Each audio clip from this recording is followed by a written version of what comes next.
안녕하세요. 저희는 4조의 발표를 맡은 전용준입니다.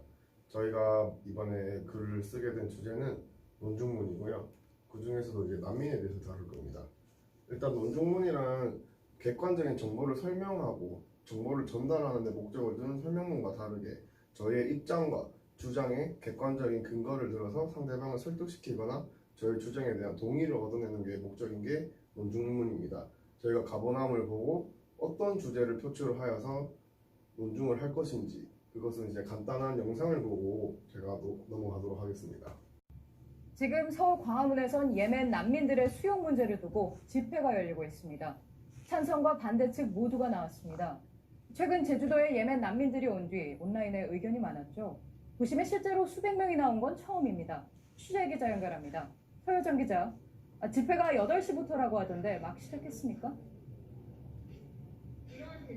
네, 제가 지금 나와 있는 이곳엔 난민 수용을 반대하는 측의 집회가 열리고 있습니다. 1시간 반 정도 전부터 비가 내렸기 때문에 사람들이 많이 안 모이지 않을까 이런 이야기도 있었는데요. 300명 정도 모인 걸로 경찰은 추산하고 있습니다. 이들은 난민 수용을 반대를 하면서 불법 가짜 난민을 추방하라, 국민 안전이 최우선이다 이런 피켓을 들고 발언을 이어가고 있습니다.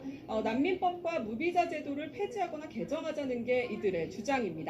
이에 대항해서 여기서 100m 정도 떨어진 곳에서는 난민 수용을 찬성하는 측의 집회도 열리고 있습니다. 60명 정도가 모였는데요. 이들은 생존을 위해 들어온 난민들이 근거 없는 차별과 혐오에 시달리고 있다면서 집회를 이어가고 있습니다. 양측의 주장을 한번 들어보시겠습니다. 저희는 파시스트도 아니고 인종차별주의자도 아니고 종교차별주의자도 아닌 그냥 일반 시민들이고요. 안전을 원할 뿐입니다.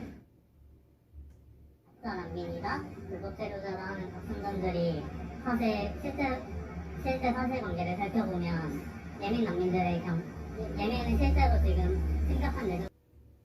네, 이처럼 저희는 이제 난민 수용하는 것에 대해서 찬성할 것인가 반대할 것인가에 대해 저희는 논증을 했고요.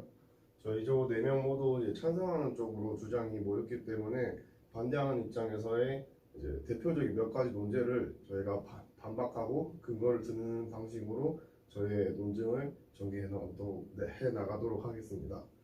자, 첫 번째로 국가는 자국민 보호를 최우선으로 해야 함. 아까의 그 인터뷰 내용처럼 국가는 국민을 보호하라 이렇게 얘기하고 있지만 이제 실제적으로 이제 세계화 추세에 맞춰서 또는 우리가 유인에 가입되어 있기 때문에 자국민 보호도 물론 중요하지만 온 나라 사람들의 기본적인 인권을 존중할 필요가 있습니다. 그리고 두 번째, 이게 가장 많이 나온 얘기인데 마약 또는 성매매 가보남에서 나왔지만 신분증 위조 등 여러 가지 범죄 등이 일어날 것이다 라고 얘기하고 있습니다. 인터뷰에서도 안전을 원한다 라고 얘기하지만 실제 난민 수용을 주로 하는 유럽, 저희는 지금 500여 명의 예멘 난민으로 지금 혼란을 겪고 있지만 유럽 같은 경우는 10,000명 단위, 수십만 명을 난민을 수용하고 있음에도 불구하고 범죄율에는 유의미하게 영향을 주고 있지는 않다는 통계 자료가 있습니다. 실제적으로 독일에서는 2014년도에 수십만 명의 난민을 받아들였지만 범죄율은 오히려 감소하고 있는 추세고요. 이제 이런 거를 봤을 때는 이제 범죄가 증가한다는 것은 인구수가 증가하기 때문에 그 사람들을 대상으로 한 또는 그 사람들이 저지르는 게 건수가 있을 수는 있지만 오히려 범죄율 같은 거에서는 감소를 할 수 있다거나 이제 오히려 도움이 된다라고 얘기를 하고 있는 통계가 있었습니다. 네, 마지막으로 이제 한국에서의 난민 수용에 대한 부정적인 인식인데요. 아직까지 우리는 난민을 받아들일 단계가 아니다. 또는 난민들에 대해서 우리는 무섭다, 더럽다, 불결하다, 못 배웠을 것이다 라는 인식이 있는데 저희도 사실 저희 이제 우리나라 한국에서도 예전에 6.25 전쟁을 겪었고 베트남에서도 불과 50년도 되지 않은 역사에 베트남 전쟁을 겪었고요. 저희도 언젠가는 난민이었고요. 언젠가 난민이 될 수도 있는 부분이고요. 하지만 그것을 넘어서서 저희가 이만큼 발전을 할 수 있다는 것은 난민이라고 할지라도 잠재력을 가지고 이 사람들이 발전할 수 있고 더불어 살아갈 수 있는 사람이 될 것이다 라는 긍정적인 인식을 가지고 있어야 됩니다. 그리고 이제 2060년 정도가 되면 저희 한국에서도 외국인, 다문화, 난민을 합쳐서 4분의 1 정도의 인구를 차지할 것이라고 얘기합니다. 근데 아직도 부정적인 인식을 가지고 있다는 것은 저희가 미래에 대해서 오히려 불확실함을 얘기할 수도 있는 부분입니다. 그리고 실제 다문화 이제 난민을 신청한 사람의 좀 간단한 인터뷰 영상 하나 보고 가겠습니다.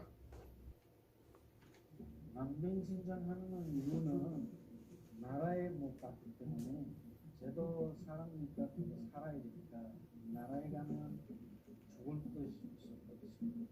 지난해까지 32,733명이 한국에서 난민주의를 인정해달라고 신청했습니다.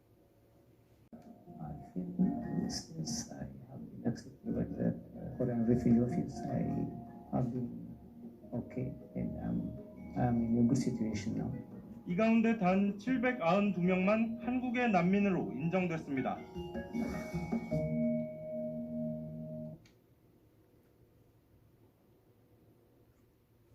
네, 결론적으로 저희가 여러 가지 논제를 들어봤는데 기본적으로 부정적인 인식, 우리도 그런 같은 아픔을 공유하고 있다면 부정적인 인식을 굳이 가질 필요가 없다. 이 사람들도 인간이기 때문에 인간으로서의 인권을 존중받고 범죄율, 안전, 치안, 우리들을 물론 위협하고 있는 정서적으로 부정적인 영향을 미칠 수도 있다고 생각합니다. 하지만 실제적으로 통계를 봤을 때 저희보다 좀 더 선진적이고 발전이 잘 되어 있고 난민을 우선적으로 수용했던 곳에서는 오히려 범죄율이 낮아졌다거나 이 사람들이 국민의 일부가 되어서 오히려 발전을 도와주고 있다. 오히려 좋은 지표들이 많이 나오고 있는 상황입니다. 그렇다면 저희가 난민을 굳이 수용에 대해서 반대를 할 이유도 없을 거라 생각하고요. 저희가 찬성하는 입장에서는 당연히 이 모든 문제들을 생각을 했을 때는 난민에 수용하는 것에 대해서는 찬성하는 것이 당연하다라는 것이 저희의 결론입니다. Listen, as soon as that's gonna show it now. Like what?